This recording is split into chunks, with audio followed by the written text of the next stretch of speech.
আসসালামু আলাইকুম গাইজ, আজকে আমি আপনাদের নিয়ে এসেছি আমাদের গ্রামের বাড়ি। আমাদের গ্রামের বাড়ি বলতে আমার বাবার এলাকা। দেখেন আমাদের একটা ছোট্ট বাড়ি এখানে করা। আসো দেখাই, সবার আগে দেখাই আমাদের কাজ চলতেছে। যে আমাদের রুমে এখনো কোনো ফার্নিচার তোলা হয়নি। দুইটা সিম্পল খাট নিয়ে আসা হয়েছে, খাট দুটো এখন সেট চলছে, মানে সিলিং এর কাজ চলছে। এই রুমে একটা যাবে আর এই যে এই রুমে একটা যাবে, ফ্রিজের রুমে একটা ছোট একটা, এখানে একটা যাবে। এখনো রঙও করা হয়নি, রঙও করবো নিশ্চয়ই খুব তাড়াতাড়ি। আর এইটা হচ্ছে আমার রুম, চলে আসো, ওয়েলকাম ওয়েলকাম মাই রুম। আমার রুম সিম্পল রাখা হয়েছে, একটা আলমিরা দেওয়া হয়েছে আর একটা খাট, এটা তো আগে থেকে আছে। আর এই পাশে একটা ছোট্ট কি বাথরুম হ্যাঁ, যেটা এখনো ইউজ করা হয়নি। তো এখানে চাইলে কেউ গোসলও করতে পারবে। বেসিক্যালি আমাদের এখানে সবাই পুকুরে, তারপরে টিউবওয়েলে বাইরেই গোসল করে। যদি আমরা মন চাই এখানে ভিতরে চেঞ্জ করার জন্যই বেসিক্যালি করা, তবে আমরা যদি মনে চাই যে এখানে গোসল করবো, এটাও করতে পারবো। তাছাড়া আমাদের বাড়িতে থাকাও ওইভাবে হয় না, আমরা বছরে 2-4 দিন এসে থাকবো কিনা এটাও সন্দেহ, যার জন্য এই বাড়িটা করা। আর এই যে ছোট্ট একটা ডাইনিং করা হয়েছে, ডাইনিংও ঠিক বলা চলে না, কমন স্পেসও বলতে পারেন। এখানে একটা ছোট্ট বাথরুম করা হয়েছে ভিতরে ইউজ করার জন্য।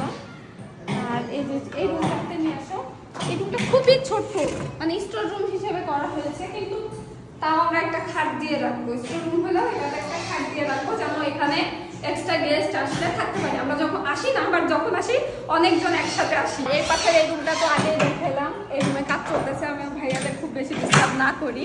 আর এই পাশে আছে ছোট্ট একটা বেলকনিটা করা হয়েছে যেন আমরা গ্রামের মানুষ গ্রামের বাইরে বসে খাওয়া দাওয়া করতে পারি, প্লাস বসে গল্প আড্ডা সবকিছু যেন দিতে পারি। পাশে সিঁড়ি নিচের জায়গাটা আমি ঢুকে গেলাম। এখানে হচ্ছে ধান চাল বা কোনো স্টোরের জিনিসপত্র চাইলে এখানেও রাখা যাবে, স্টোর করে টুকটাক ধানগুলোই তো বেসিক্যালি রাখা হয়, তো এখানে রাখা যাবে। আর এই সিঁড়িটা, এটার কাজটা আসলে প্রথমে হয়েছিল না, পরে করা হচ্ছে। সিঁড়িটা দেখায় আসো আমাদের ছোট্ট একটা, আমাদের গ্রামের ছোট্ট একটা। আমি আপনাদের বলেছিলাম যে আমার যখন বাগানটা দেখাই, বাড়িটা পরে দেখাবো, এটা আপনাদের বলেছিলাম। তো আজকে মনে হলো যেহেতু আসছি একটু দেখাইনি। এই যে সিঁড়ির কাজটা অনেক সুন্দর করছে। হ্যাঁ, এই যে এটা কিন্তু আমাদের এলাকা হাটবাজার সেলিম ভাইয়া করছে আমাদের এই কাজটা। তো মাশাআল্লাহ অনেক ভালো করেছে। হাতে নিয়ে যায় আসো সবাইকে। ইয়েস ইয়েস, ছাদ থেকে দেখা আমাদের বাড়িটা। ও বাবা, এই পাশে আমাদের মেঠো রাস্তা, মানে মেঠো বলতে একদম গ্রামে যেটা হওয়া উচিত, মাটির রাস্তা। এই যে ওই পাশ দিয়ে চলে গেছে মাটির রাস্তা। এখানে আমাদের 2টা নারিকেল গাছ দেখাও, তবে দুর্ভাগ্যবশত নারিকেল নাই। এই যে আমাদের 2টো নারিকেল গাছ, এটা একটা আর এটা একটা। এখানে ওই পাশে আরো আছে, কিন্তু এখানে এই দুটাই। আর এই যে এটা হচ্ছে আমাদের বাগানটা।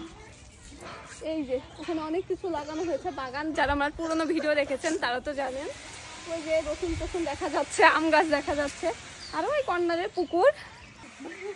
ওই পাশে একটা বাইরের বাথরুম করা হয়েছে, ওখানে একটা গরু ঘর করা হয়েছে, যেহেতু আমার ফুফু থাকে। আর ওই যে ওখানে একটা রুম করা হয়েছে, এখানে একটা রান্নাঘর, বাইরের রান্নাঘর। যেহেতু গ্রামের মানুষ বাইরে রান্না করে, তাই আমরা রান্নাঘরটা ভিতরে করিনি, বাইরেই করেছি। আর আমার মাও বেসিক্যালি হচ্ছে বাইরে রান্না করতে খুব পছন্দ করে। তো আমার এই গ্রামের ছোট্ট ভিডিওটা, মানে আমার গ্রামের বাড়ির ছোট্ট ভিডিওটা আপনাদের কেমন লেগেছে অবশ্যই কমেন্ট করে জানাবেন। ভালো লাগলে লাইক এবং শেয়ার করে দিবেন। আল্লাহ হাফেজ, বাই বাই, সবাই ভালো থাকবেন।